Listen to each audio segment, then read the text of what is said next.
Hello and welcome to another Let's Play with me, Bunkermo Andy. So today we are going to be making a one-tool flower farm. It's going to be a fairly simple design. It's going to be made over in my industrial district. The farm itself, there is 11 one-tool flowers. Farmable, you can only get, though all 11 are farmable, only 10 are farmable in this farm due to the fact that the wither rose is only farmable whilst killing the wither. All of the flowers are farmable using bone meal. Now, I'm going to be showing you some redstone circuitry as well and explaining the process as I go along.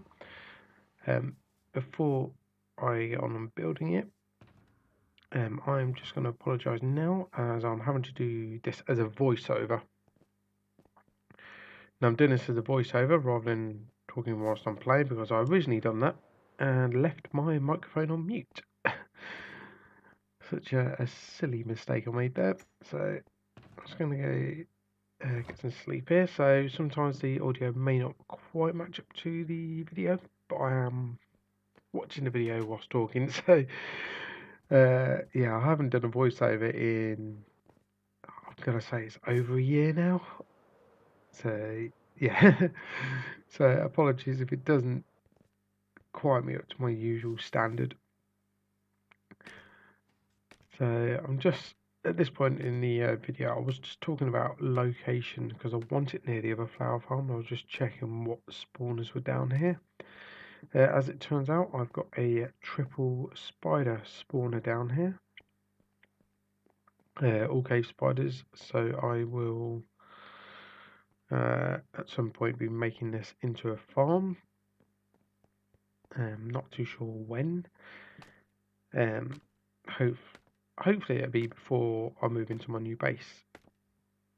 It might not be though, because I may use the beacons to dig out. I know it's not much digging out, but it speeds it up. So, yeah, so over there is where I'm looking to build the, I'll probably end up building the spider spawner. So this is obviously where the two-tool flower farm is. I had contemplated putting it behind this farm. Looking back now, I've actually built the farm because obviously I've built the farm by the time I've recorded this. I believe it would have worked, but may have looked wouldn't have looked as nice as I've managed to get it. Doing it the other way, the way I've built it. So, whilst I'm here, hopefully you have caught some of my CISO's videos.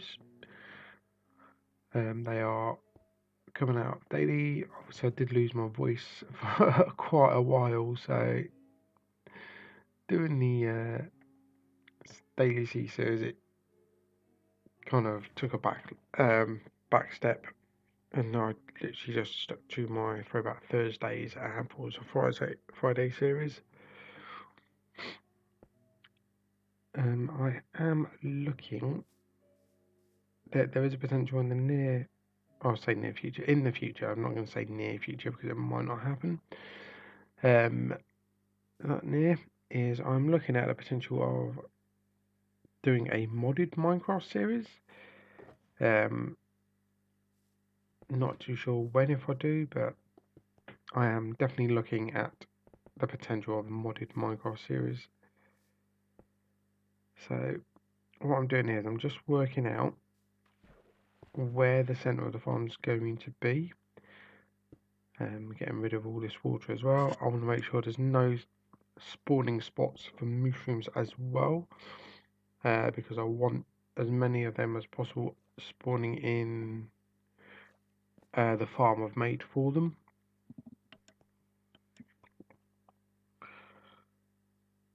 So yeah, I'm just working out here as to obviously the redstone to this farm.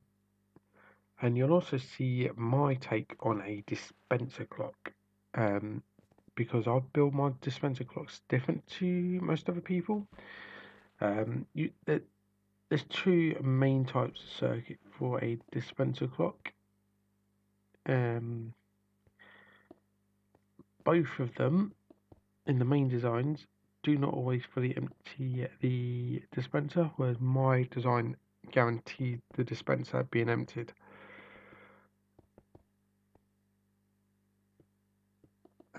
It's just I do it.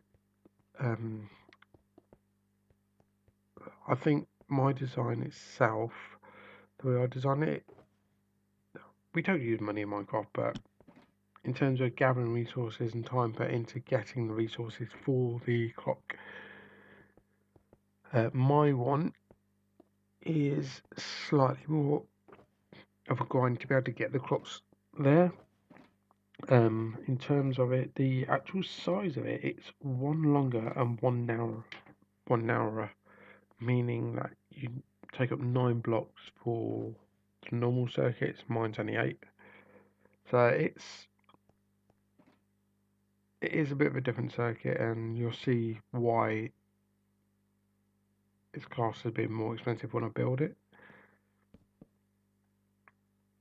So to build these farms, I'm doing it the same way I've done the Enderman farm, and I'm finding this way of building farms, I'm finding it a little bit better because I'm now getting used to building the storage first, because storage is in itself is often the last thing that gets built. So I'm now learning to build the storage bit first. And here with the collection system, so you can be using minecart hoppers for the collection system. In my test world, I struggled with getting things from the middle where you plant the actual initial flower. Because what would happen is they'd go on the middle block and neither of the minecart hoppers would pick it up. So I've now got to the point of putting 3 of them in. So obviously above the chest, put down upside down hoppers. Upside down hoppers. No, upside down stairs. So you can still access the chest.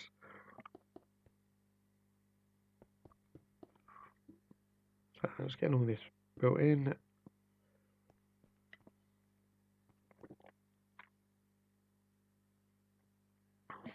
And then yeah, put the rail on the 3rd hopper.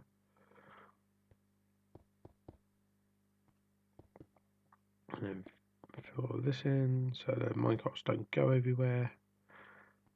I do later on work out a much better way of oh, sorry about that. Even in my voiceovers I'm sneezing. I do later on actually work out when I'll get my rhythm going, an easier way of putting in the minecart hoppers and building this farm up. I get into a pattern of doing it.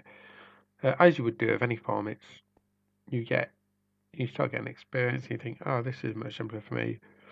However, what works for me may not work for you in terms of the pattern I'll build farms. So once you've got the 3 minecart hoppers in, you want to place 3 grass blocks above the minecart hoppers. Now this is where I did a little bit differently when I was building up the other farms. I will talk you through when I get to the part that I need to. There we go. Place the stone brick blocks there. Now, the way I worked it out is going back by an extra 3 stone blocks. Was an extra? No, an extra 2, because you go back 3 blocks in total. That is in the wrong place.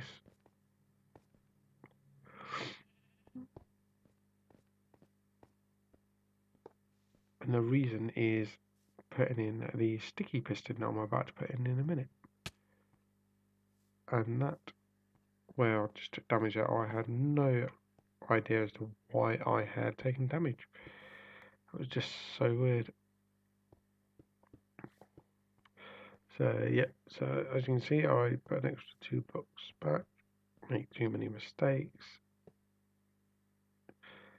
Here we go, and then wait for it. sticky pistons going in. I believe am I doing it? Yeah. That's where the sticky piston needs to go. Is the block I'm looking at.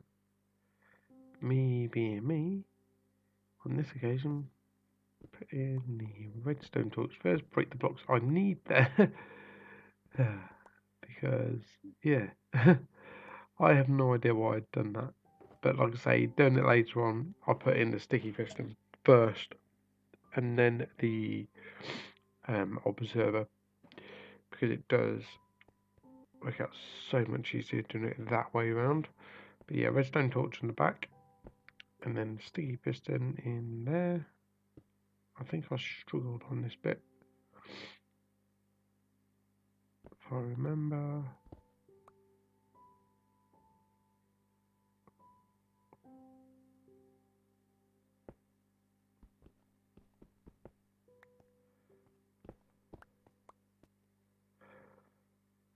And that's why you put the sticky piston in before anything else.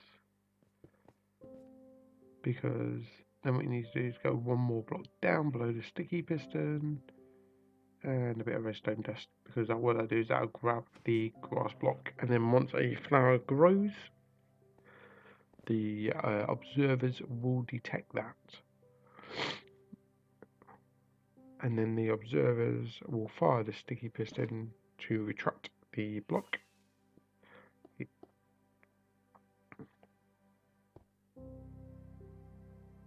Still haven't got the hang of this, have I? Yeah, sticky pistons will fire to retract the block, breaking the flower. Come on, get in there.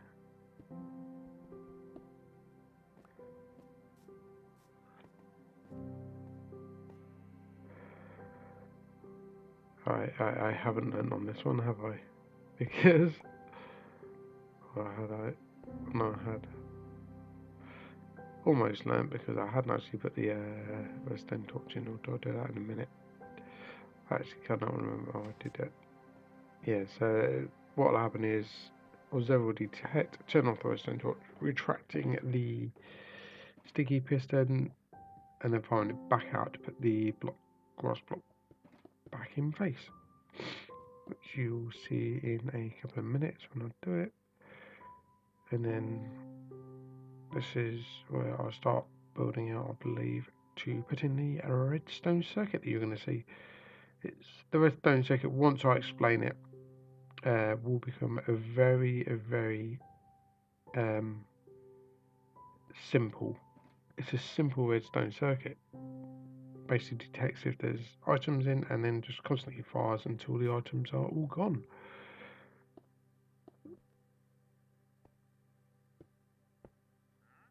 So yeah, when you're building the circuit, don't put well, just put the last two stone bricks. Leave one of them out.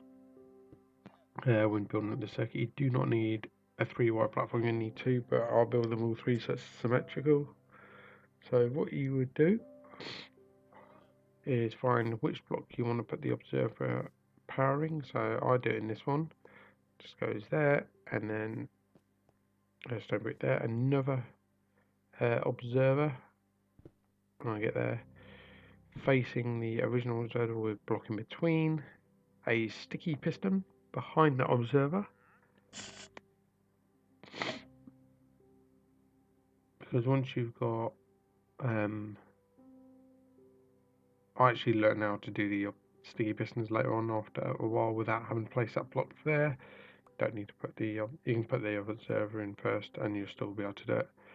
So what you then do is you put a comparator down that will detect when items are in, but only send out a 1 pull signal. So you put the repeater in to change that to 15, and then you put 2 redstone dust to power the sticky piston, which pushes the 2 observers together, constantly firing off the dispenser until it is empty. And that is all there is to that redstone circuit. All I need to do now is to put a flower in. I'll decide which flower is going in there, whichever one was first on the bolts, and I'll just keep going through to make sure I've got them all. and also need to learn how to get up and down this thing. And next thing's next, I will remember to put a hopper in there in a minute. So a hopper followed by a chest, and then I will fill the chest up with bone meal, and you can see the farm working. So let's get to getting some bone meal. I'm putting stuff away. No. Yeah, I'm watching this back, do the voiceover, and realizing that I make so many silly mistakes whilst playing. It's not things I think about whilst I'm playing. And I realise that it's the last one. There we go. Block of bone blocks. So I've got everything over in bone blocks because that's the most compact way of travelling with everything.